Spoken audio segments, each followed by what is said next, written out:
ការវះកាត់ជោគជ័យដែរឬទេក្មេងប្រុសវ័យ6ឆ្នាំប្រឈមមុខនឹងសក្តីស្លាប់ដើម្បីដូរយកច្រមុះមួយទើបតែដើរចូលមន្ទីរពេទ្យមិនទាន់បានប៉ុន្មានផងសេចក្តីភ័យខ្លាចដ៏ធំធេង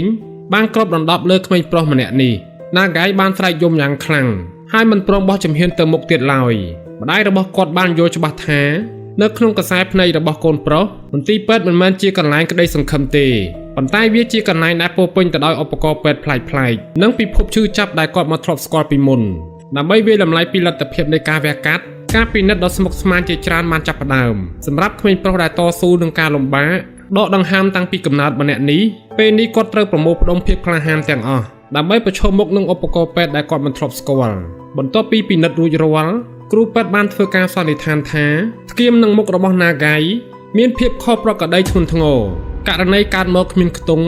និងរុនច្រមុះពីកំណើតបែបនេះគឺមានអត្រាតិចតួចបំផុតនៅក្នុងពិភពលោកពោលគឺត្រឹមតែប្រមាណ30ករណីប៉ុណ្ណោះនៅក្នុងចំណោមនោះអ្នកអាចរស់រានមានជីវិតដល់អាយុ6ឆ្នាំគឺមានតិចតួចខ្លាំងណាស់ភាគច្រើនគឺបាត់បង់ជីវិតដោយការពិបាកដកដង្ហើមពេលឃើញទឹកមុខដ៏មើងម៉ាត់របស់គ្រូពេទ្យបេះដូងរបស់ម្ដាយហាក់ដូចជាខ្ទេចខ្ទាំបន្ទាប់ពីការត្រួតពិនិត្យត្រូវបានបញ្ចប់ណាហ្គាយបានឈរយ៉ាងកំសត់នៅមុខរូបសំណាកព្រះមេដា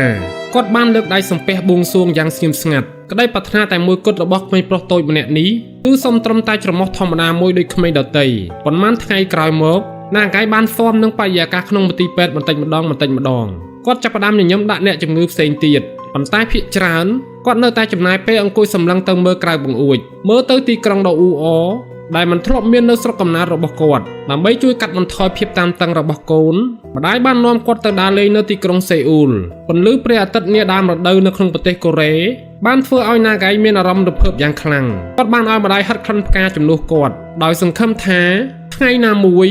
គាត់អាចស្រូបយកក្លិនក្រអូបនៃផ្កានេះដោយខ្លួនឯងជារៀងរាល់ថ្ងៃគ្រូពេទ្យតែងមកពិនិត្យនិងតាមដានអាការៈរបស់គាត់ដើម្បីកំណត់ពេលវេលាដ៏ស័ក្តិសមបំផុតសម្រាប់ការវះកាត់ទីបំផុតផែនការក៏ត្រូវបានសម្រេចជំហានដំបូងត្រូវដាក់ឧបករណ៍ពង្រីកស្បែកនៅបរិវេណថ្ងាសរយៈពេល4ខែ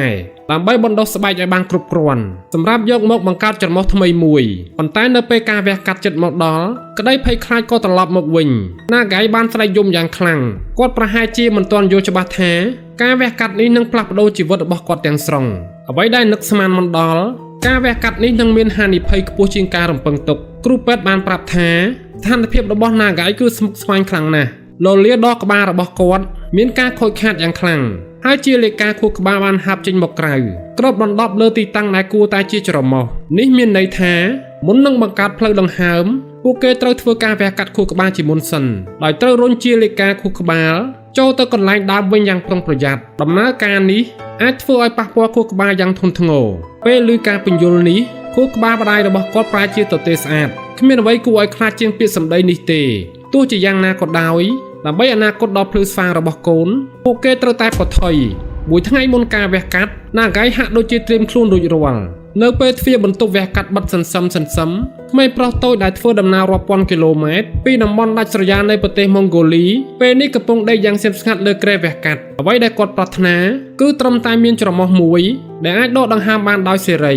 ម៉ោងដ៏វែងបន្លាយបានកន្លងផុតទៅទីបំផុតការវះកាត់ក៏បានបញ្ចប់ដោយជោគជ័យពេលដឹងខ្លួនឡើងណាហ្គាយមើលទៅហាក់ដូចជាអស់កម្លាំងខ្លាំងណាស់ម្ដាយរបស់គាត់បានត្រឹមតែឈរមើលដោយក្តីរំភើបនិងមោទនភាពកូនប្រុសរបស់គាត់អាចឆ្លងកាត់ការសាកល្បងដ៏ធំមួយនេះបានហើយពីអាទិត្យក្រោយមកទោះបីមានដុំពកនៅលើថ្ងាសក៏ពិតមែនប៉ុន្តែណាហ្គាយបានប្រែជាក្មេងដ៏រស់រវើកនិងសប្បាយរីករាយគាត់ចាប់ផ្ដើមលេងរបស់លេងថ្មី